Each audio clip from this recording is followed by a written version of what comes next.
बढ़िया मिल गई। आराम से गहना वहना बेचवा के गाड़ी ले ले बनी, खर्चा पानी दे देती है। ऐसा न होके कि चाहिए अब कोनो टेंशन नहीं। तो हम शाम के आराम से घूमल जी फिरल जी आवल जी ना 2-4 दिन में मौज मस्ती हुई। चलो उतरनी 3 लाख है गहना बनवैनी, पाड़ी बेच के साला मैं ओकरा चक्कर में बर्बाद कर देला। खाली मंगलसूत्र ओकरा देही पर बाचल बा। साला लाज नाम के तो नकियो कर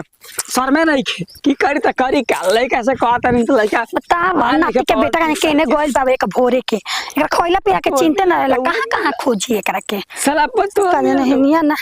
ए जी हेला महाराज को ऐसा दुने त मौगी जैसे रोवेली सा एक कोरा में उतर बैठ के रोतनी का बात हो गई। अब समझ ली के बराबर मौगिया हैं समझ ली। अब भाजी चाचा जी को का कहतन का कही हटे त तनी बैठ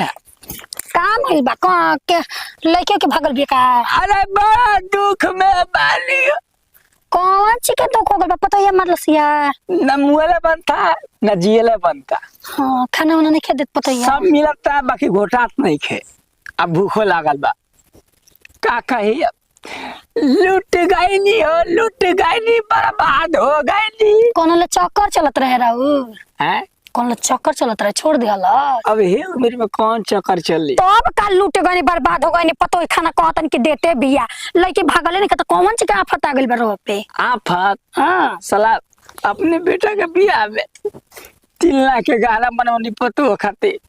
तो जाए दी को हाथे गहना पहन लेबी। हां हां भोसरी खाती हम काना कहनी अपना पतोहिया खातिर काहे गरियावत नहीं रात्रि खान 2 बजे गायब भागल कोन के लेके भोर में गायब फिर आवतिया फिर अच्छा माने भागत है तो भागत नहीं के पहन जाती आवत है नो। आओ सनम जाओ सनम आओ सनम जाओ सनम लेकिन राउर लइका इच्छा नहीं खन पूरा करत की जाती है। अरे साला उ त कतर बा। अच्छा हां त ये कहीं हमरा का जरूरत फंस गेल बिया हमारा भूसे। हां हमरा से पतोहिया हमार ए देखी खबरदार हमारा मर्दों के ना हो हम मर्द पर उंगली मत उठाई। मरद हाँ सुन ना पूरा बर्बाद कर देला के तोर मरद हमार मर्द का बर्बाद कर दिया जी हमार मर्द ले का लायक तो इस साथ घर मुदैयो में रखे वो बेहाया वो फोन करता रहता दिन भर फोन करता रहा था बतिया बतिया के खाली पैसा मांगता था खाली कान में के मांगता मैं गिरवी रखवा दे आता ना कारू पोंती फुला करानी उतर बढ़ के हम मार दूं कपल भाई की बा ओकर जवानी चूसता घर में चली होता हमरा। हां ऐसा बात नहीं हो सकेला विश्वास खुद इतना सुखर सागर का मेरा बनी हम नहीं के दोसा कह जाई। हां ना तोरी में तो खाली माजा मिलता ओकरा में कैल्शियम विटामिन मैं विटामिन मिलता ओकरा में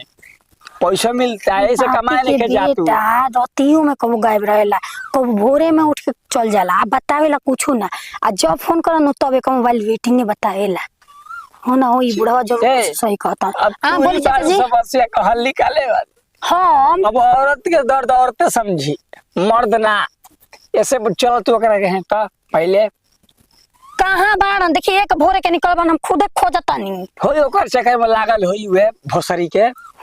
हमारे पता हां तो राणो जानता नहीं क्यों का मांगिए धो दे हम एक बेर नम्मा एने ओने मुंह मार छूट जाई हमारा भत्ता से कोसो दूर रही हन 3 दिन में खैले हो गल लइका हमारे एक महीने से खाना नहीं खा चिंता मत करी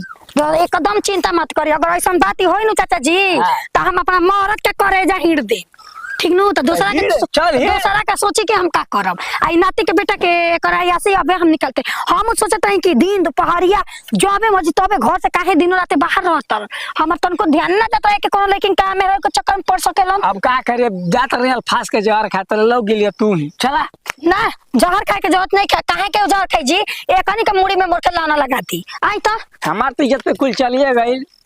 चला साला कुछ ना कुछ तो करी चला साला विपत होटल का पारे से चलो जा ऐसा नहीं का दो गौरी मिल जाती सना तो गौरी गाड़ी खरीदा जेत बढ़िया बा फर्स्ट क्लास के अपन मजा के मौजो मिलता पैसा के तो पूछा ही के नहीं छे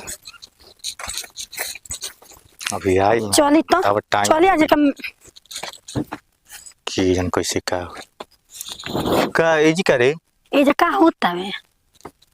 ऐसे ही बैठल नहीं का हो बुढ़ो जी तू का एक कहां ले आइल ह नहीं और चूसा चूसा ले आयल बानी की मिसाइल उड़ा दी तो कटे था मतलब खाना न बन गेल कहले नहीं सर तो खइले नहीं है आओ तेरे अच्छा खाना याद आ गइल हो कि खाए के बाद ओजे जाते नहीं का ना बढ़िया तुम झाड़ हेलो। कनी चली महीना देलस या जना माइले लागल रहनी हां अरे गाड़ी साफ करने माइल कहां लगा रही है कहां के कार रो कैसे दिन रात बतियावत रहते हैं के करा से इनका पतो ये से हाँ हाँ बोला बोला बोला लगा तो झगड़ा तर पतियल करे बतले बनी मदे पतो ये ले दिन रात बतियावत घर में घुसत रहा मला के मैं अखिया एती हो गेल का तो आखिया तो तार अरे पतियल छोड़ी ना चाचा जी अरे रुक रे ना रुका जी छोड़ी पहले छोड़ के हमारे बतियाई हम तो देख रही पतियल बतियावत देखल ने कि जब हम पूछत रहनी हमी क्या जी रो तो काम धाम करते नहीं कि कहाँ ले इतना रुपया आवता बताई रो इतना स्वार्थ में अंधा हो गल बनी कि वो बेचारी के गहना गुड़िया मैं बेचवा के आई बोलोरो कौन काम के बा हाँ कि दूसरा के हाय लेके लेल बनी स्कॉर्पियो ही है अरे वो है भाई और स्कॉर्पियो को चल प्लेन होखो कहां हाय ले बनी ई कमाइले ही तो ले ले ही ना बता हमर लइका देखिए हम कहते हैं कि हाथ उठ जाइए अरे रुक रे ओइ बुढ़ा झूठ सच बोला कनका मच ना जी आइला कमाला 2 लाख भेजेला 2 लाख 50 1.5 लाख ये लेला 50,000 में घर चला अरे झूठ बोलत हो रे हम कमाइला नहीं हमारे ढेर सुंदर बिया हम कल सुंदर बिन का फोटो कम देखलौ नहीं तो तो दीनावा रहती है खाली हवास पूरा करला पर दीनावा रहती या सात सुबेरे दोपहरिया जबे मर्जी तबे घर से निकल जाए ना पूछी ना कहाँ जी तो फोन जॉब से बाजी तो इससे बाहर निकल जाए काहे तो मामा कौन का घोटल बा कौन ऐसा मजा देती है भोसड़ी के हमरा में अरे ओकर देखे बात यार अभी फोन करावे वाला गाड़ी ले जाके हर रोज जाए देखी हमारे झूठ मत बोले तो पागल है क्या एकदम? बहुत बुरा हो जाए का बुरा हो जाई आदत छोड़ो कि ना छोड़ो दूध का दूध पानी के पानी का दा फिर जरा चिंता मत करी चिंता आई दिन रात है बुढ़ावा का कल पावत तो जाए तो लोग कहता जवानी में आग लगल बा हाँ इनका रोआ रोआ का कहाँ जाई ये तो हम का कुछ भइल नहीं खेरी झूठिया कहता देख लाई डंटा बा तूर के हाथा गोड़ा घरा बैठा दे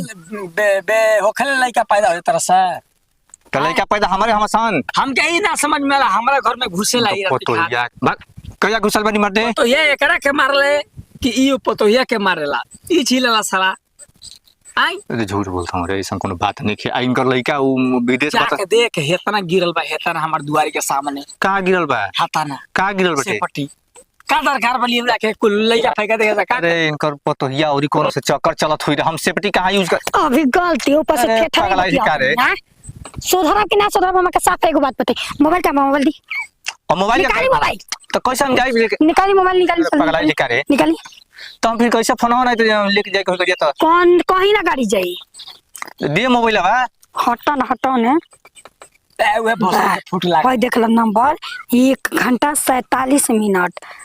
अरे इंटुआ बस बतियोले ने इंटुआ बो मतलब इंटुआ से बतियोले को लेके जाए के बटे उस सब इतना देरी हमारे कहिए बतियोले बनी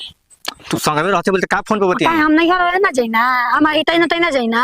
हम तो फोन कहीं ना तो कहले रे का दिमाग खले है रे हमार से तो काम होला आ का घटल बा इतना का फोड़ दे मोबाइलिया नहीं बोला मत फोटे मोबाइल तो आज के बाद छुइया जी और तब नहीं खे जरूरी आ दूसरी बात है गाड़ी बेच के बुढ़ऊ के जोने कर्ज चुकी हो फिर कहते कुछ हमार गाड़ी हमार नाम पे खबरदार पानी चलो टेंशन मत ले चाचा जी तन टाइम लागी लेकिन 1 रुपया हम चुका दे तो मोबाइल दे डंटा से दे बाप पे और मैं डाटा या हमरा घर पैसा भेजो अरे गड़िया कहां ले जा रे नहीं बाबा चलाए चाचा चलाए ना चलाए के नहीं चाबिया रखले रही संतुष्टि रही रह के आ जैसे का ग्राहक मिला तो उसे हम बेच के कुछ तो पैसा मिल जाए हां ठीक ना तो ठीक तो तू ले जा केस करता नहीं कि हमारे नाम करबा केस अच्छा सुन बताओ तनी थोड़ा हटा जोन भइल तनकी मिस्टेक हो गई रहे आ गाड़ी घोड़ा रहे जोन अब आज के बाद कुछ नहीं जाओ आ तो एकदम फोन में ना कर दूजा हां तो आप फोन तो पैबा तब न करबा फोन ना मतलब जनवा से खेल जाइबे शिकायत रो राती भर मत टेंशन ली तनको शिकायत न जाई गाड़ी बेच के पैसा पहुंचा अरे ओहे कुल पैसा कमाते हैं तो मैं पिन्हत रहत वाली तरह बुझा हम माई बाबू जिया त हमरा के पहनावे खातिर तारा कमाई के असर पाम नहीं खी आज ले एगो लुगरियो किनले बड़ा तब तक कहला के पैसा दे बा कमा के के देल बड़े त हम बाप भाई लेके भाई पहुंचावेला बाप भाई रह बताओ कि हमरे न देना थन के दिमाग लगौनी है त मलाई गाड़ी है कि साइकिलो न मिल रहे मोटरसाइकिलो दहेजवा में दिमाग लगेबे न त तोड़ दे हाथ ओगड़वा प्लास्टर करा के खटिया पर सुता के खियाई मंजूर का घट गेल ह हां काहे ना काहे घटो चाहे मत होतो ई कौन रहना हम मर गल बानी हम जियत नहीं थी आज कब हम आज त प्यार से नहीं खबती होले का बती ना तो बिना प्यारे का 3 गो होगी ना सन ओ त 3 गो विपत हमरा कपारे गलती से हो गइल गलती से मैं सब हमर तीनों प्यारे खेलत हम सब चल ना छोड़ हटा आज मत फेन बतीबो ना आज के बाद ना बतिए आज के बाद का मना बेस नहीं के बतिया के आज के बाद ना हम मोबाइल कहां ले लेबनी के बतिए हम मोबाइल दूसरा किनाई तब ना मन बतिएबा वो कार कहते बतिया के माने अभी काम हम खातिर बतिएंगे ना पड़ी चल चल तू घर चल ता भूत मैं उतारतनी हम आ एको आप केहू के शिकायत आ गइल हम लगे तो समझ जानू कि तार मुड़िया में मोड़ के ठीक नु चूल्ही में लान लगा में टाइम ना लगाई चलो तू घर से भरी मत निकल चल काहे ना निकली घबरा जाते निकल त जान जाते तार जन करना मा कौन करता नहीं कौन सी करते नहीं बुढ़वा के का कला सो तो मान गेली मार तक मुंह भीतर ही चल जी अबे अच्छा चल